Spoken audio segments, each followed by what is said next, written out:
LNG টার্মিনালের ত্রুটিতে রাজধানীতে কয়েকদিন ধরে বাসাবাড়িসহ সিএনজি ফিলিং স্টেশনগুলোতে গ্যাসের তীব্র সংকট দেখা দিয়েছে। এর ফলে রিফুয়েলিং স্টেশনগুলোতে সিএনজির জন্য বাড়ছে যানবাহনের দীর্ঘ লাইন। চালকদের অভিযোগ, ঘন্টার পর ঘন্টা লাইনে দাঁড়িয়ে থেকেও মিলছে না পর্যাপ্ত গ্যাস। কয়েক মাস আগে মধ্যপ্রাচ্য সংকটের কারণে সৃষ্ট জ্বালানি সংকট ধীরে ধীরে কেটে গেলেও এবার নতুন করে সিএনজি সংকট নিয়ে শঙ্কিত তারা।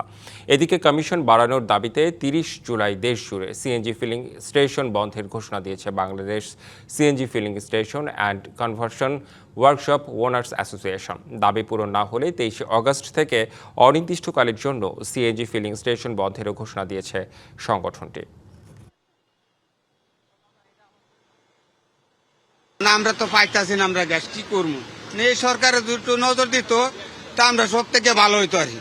আমাকে এটা ভোগান্তি করা শুরু করছে না, জ্বালানি তেলের কেমন একটা কাণ্ড করছিল। 1.5 ঘন্টা রাখার পরে 8টার সময় গাড়ি ঠেলিয়ে নিয়ে এই লাইনে দাঁড়াইছি। 800 টাকা ভাড়া মারছি ভাই, আর গাড়ি চালামু কেমনি? গ্যাসে ছিল না। মহেশখালীর একটি এলএনজি টার্মিনালে ত্রুটির কারণে গ্যাস সরবরাহ ব্যাহত হচ্ছে। এতে বাসাবাড়ির পাশাপাশি রাজধানীর ফিলিং স্টেশনগুলোতে গ্যাস সংকট দেখা দিয়েছে। সেগুলোতে সিএনজির জন্য যানবাহনের লাইন দীর্ঘ হচ্ছে। এ নিয়ে বিস্তারিত জানাতে তেজগাঁও থেকে যুক্ত হচ্ছেন সহকর্মী অজিত সরকার। অজিত সরকার, এই মুহূর্তে কি অবস্থা দেখছেন? সংশ্লিষ্ট যারা রয়েছেন, আপনার আশেপাশে অনেককেই দেখছি, তারা কি বলছেন? দেশ জুড়ে যে কোনো কেনাকাটায় 10,000 টাকার বেশি অফার, তাই পেমেন্ট মানেই বিকাশ। ধন্যবাদ রেদওয়ান।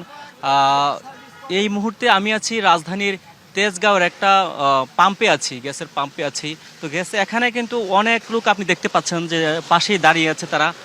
4 থেকে 500 সিএনজি প্রাইভেট কার থেকে শুরু করে বিভিন্ন গাড়ি কিন্তু এখানে দীর্ঘ লাইনে কিন্তু দাঁড়িয়ে আছে।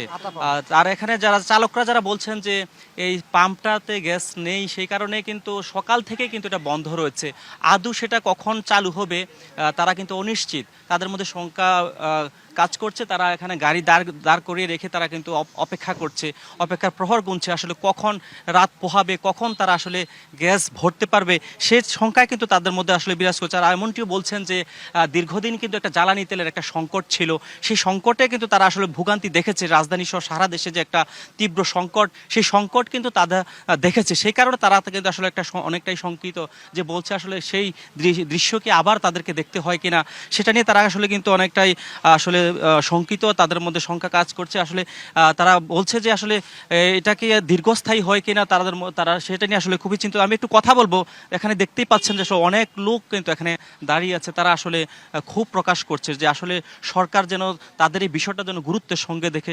আসলে আপনারা এখানে কখন থেকে দাঁড়িয়ে আছেন, আর কি অবস্থা এখানে, কি বলছে কর্তৃপক্ষ, কি বলছে? এই পাম্পটা কালকে থেকে বন্ধ। এরপরে আমরা 8টার সময় দাঁড়াইছি, যে যদি পাই গেলে যদি গ্যাস আসে দিব, নাহলে দিব না, এই পরিস্থিতিতে আছি আমরা। লাইনে আসলে আর কি গ্যাস নাই, কি কারণে নাই, কি বলছেন তারা? বললাম যে গ্যাস লাইনে থাকলে দিব, নাহলে দিব না। গ্যাস আইলে দিব, নাইলে দিব। আসলে দিব, নাহলে দিব না, তারা এটা বলতেছে। কিন্তু নিশ্চিত নাই, কিন্তু আশাও নাই, দু আশা আমরা দাঁড়ায় আছি।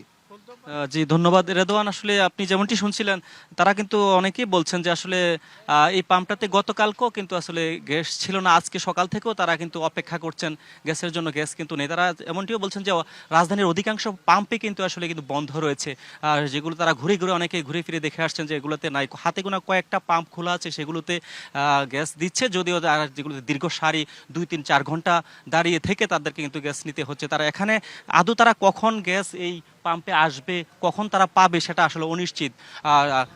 এমনটাই আসলে তারা শঙ্কা প্রকাশ করছেন রেদওয়ান। জি অজিত সরকার, ধন্যবাদ আপনাকে।